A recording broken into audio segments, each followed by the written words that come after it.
రంగారెడ్డి జిల్లా మోయినాబాద్ డ్రగ్స్ కేసులో కీలక పరిణామం చోటు చేసుకుంది. తాజాగా సాఫ్ట్వేర్ ఇంజనీర్ అభిషేక్ సింగ్ ను సిట్ అధికారులు అదుపులోకి తీసుకున్నారు. ఇప్పటికే ఈ వ్యవహారాన్ని తెలంగాణ ప్రభుత్వం సీరియస్ గా తీసుకుంది. కేసు మూలాలు, అంతర్జాతీయ సంబంధాలను ఛేదించేందుకు ఇటీవలే రాజేంద్రనగర్ డీసీపీ యోగేష్ గౌతమ్ నేతృత్వంలో సిట్ ను ఏర్పాటు చేసింది.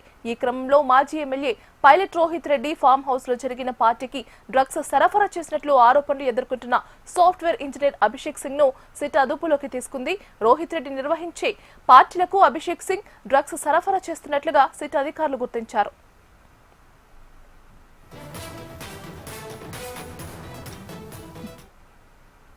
మరోవైపు అభిషేక్ సింగ్ నుంచి రోహిత్ రెడ్డి డ్రైవర్ శరత్ నేరుగా డ్రగ్స్ కొనుగోలు చేస్తున్నట్లుగా ఆధారాలు ఉన్నట్లు సమాచారం.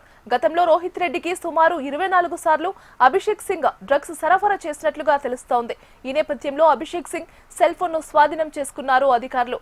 కాల్ డేటా, మెసేజ్ల ఆధారంగా దర్యాప్తు చేస్తున్నారు. ఇక ఈ డ్రగ్స్ నెట్వర్క్ లో ఇంకా ఎవరెవరు ఉన్నారు, ఎక్కడి నుంచి డ్రగ్స్ వస్తున్నాయి అనే విషయాలను బయటకు తీసే పనిలో పడ్డారు సిట్ అధికారులు.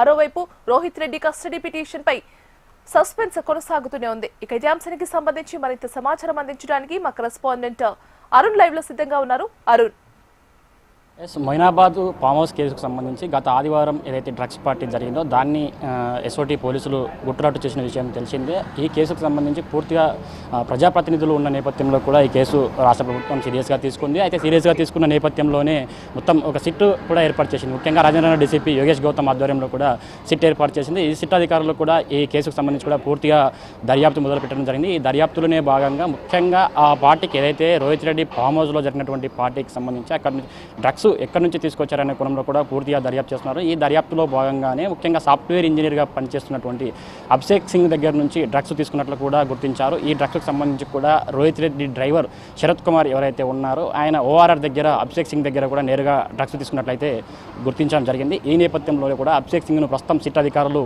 అదుపులోకి తీసుకుని అయితే విచారిస్తున్నారు. ముఖ్యంగా ఈ కేసుకు సంబంధించి కూడా ముఖ్యంగా మాజీ ఎమ్మెల్యే రోహిత్ రెడ్డితో పాటు అతని సోదరుడు రితీష్ రెడ్డి, అదేవిధంగా గన్ ఫైర్ చేసినటువంటి నమిత్ శర్మ ముగ్గురు కూడా ప్రస్తుతం రిమాండ్లో ఉన్నారు. ఈ ముగ్గురికి సంబంధించి కూడా కస్టడీకి అదుపులోకి తీసుకోవాలని కూడా కోర్టులో పిటిషన్ దాఖలు చేయడం అయితే జరిగింది. ఈ కేసుకు సంబంధించి కూడా సోమవారం తీర్పు వెల్లడించే అవకాశం అయితే కనిపిస్తుంది. అయితే సోమవారం తీర్పు వెల్లడించిన తర్వాత ఈ ముగ్గురిని అదుపులోకి తీసుకొని విచారిస్తే మరిన్ని వివరాలు తెలిసే అవకాశం ఉందని కూడా సిట్ అధికారులు భావిస్తున్నారు. దీనికి సంబంధించి కూడా ఇప్పటికే అభిషేక్ సింగ్ దగ్గర నుంచి కూడా పూర్తి వివరాలు రాబట్టే ప్రయత్నం అయితే చేస్తున్నారు. ముఖ్యంగా దాదాపు రోహిత్ రెడ్డి ఫామ్ హౌస్లో నిర్వహించినటువంటి పార్టీలకు అన్నిటికీ కూడా అభిషేక్ సింగ్ ద్వారానే డ్రగ్స్ సరఫరా అవుతున్నట్లు గుర్తించారు. ముఖ్యంగా ఈ సాఫ్ట్వేర్ ఇంజనీర్గా పనిచేస్తూనే ఈ డ్రగ్స్ విలాసవంతమైన జీవితం కోసం ఎక్కువ డబ్బులు సంపాదించాలనే ఆలోచనతోనే ఈ డ్రగ్స్ సరఫరా చేస్తున్నట్లు కూడా గుర్తించారు. ముఖ్యంగా అభిషేక్ సింగ్ సంబంధించి అభిషేక్ సింగ్ మొబైల్ను కూడా స్వాధీనం చేసుకున్నారు. ఆ మొబైల్కు అదేవిధంగా రోహిత్ రెడ్డి మొబైల్తో పాటు డ్రైవర్ శరత్ కుమార్ మొబైల్ కూడా 3 స్వాధీనం చేసుకుని క్రాస్ చెక్ చేస్తున్నారు. ముఖ్యంగా ఎన్నిసార్లు ఈ కాల్ డేటా ఈ డ్రగ్స్ సరఫరా జరిగింది, వీళ్ళ ఈ 3 మొబైల్స్కి సంబంధించి కూడా కాల్ డేటా పైన కూడా ఆరా తీస్తున్నట్లు తెలుస్తుంది. ముఖ్యంగా ఈ దాదాపు రోహిత్ రెడ్డి ఫామ్ హౌస్లో జరిగే పార్టీలు అన్నిటికీ కూడా అభిషేక్ సింగ్ ద్వారానే డ్రగ్స్ సరఫరా అవుతున్నట్లు గుర్తించారు. అదేవిధంగా దాదాపు ఇప్పటి వరకు కూడా 24 సార్లు డ్రగ్స్ సరఫరా చేసినట్లు గుర్తించారు. కేవలం రోహిత్ రెడ్డికి 24 సార్లు డ్రగ్స్ సరఫరా చేసిన అభిషేక్ సింగ్ మరి ఇంకా ఎంతమందికి డ్రగ్స్ సరఫరా చేశాడు, ఇంకా ఎన్ని విధాలుగా ఎన్ని సంవత్సరాల నుంచి ఈ డ్రగ్స్ వ్యాపారం కొనసాగిస్తున్నాడు అనే కోణంలో కూడా విచారణ చేస్తున్నారు. ముఖ్యంగా ఈ కేసుకు సంబంధించి ఈ కేసులో ఇంకా ఎంతమంది ఉన్నారు, ఇంకా డ్రగ్స్ సరఫరా చేయడానికి అసలు బెంగళూరు నుంచి అభిషేక్ సింగ్ డ్రగ్స్ ఇంకా ఎవరు సరఫరా చేస్తున్నారు, ఈ కేసులు మొత్తం తీగలాగితే డొంక కదిలినట్టుగా అయితే ఈ కేసు గురించి అయితే ఒక్కొక్క కోణం వెలుగులోకి అయితే వస్తుంది. అయితే ఫామ్ హౌస్కు సంబంధించి దాదాపు 6 మందికి కూడా డ్రగ్స్ పాజిటివ్ వచ్చిన విషయం తెలిసింది. మొత్తం 11 మందిలో 6 మందికి పాజిటివ్ వచ్చిన విషయం తెలిసిందే. కాబట్టి అయితే ఆ 6 మంది మిగతా ముగ్గురికి కూడా స్టేషన్ బెయిల్ ఇచ్చి విడుదల చేయడం జరిగింది. అయితే ప్రస్తుతం ముగ్గురు మాత్రం రిమాండ్గా ఉన్నారు. మాజీ ఎమ్మెల్యే రోహిత్ రెడ్డి, అతని సోదరుడు రితీష్ రెడ్డి, అదేవిధంగా సుమిత్ శర్మ ముగ్గురు కూడా ప్రస్తుతం చెంచల్గూడ జైల్లో రిమాండ్ ఖైదీలుగా ఉన్నారు. అయితే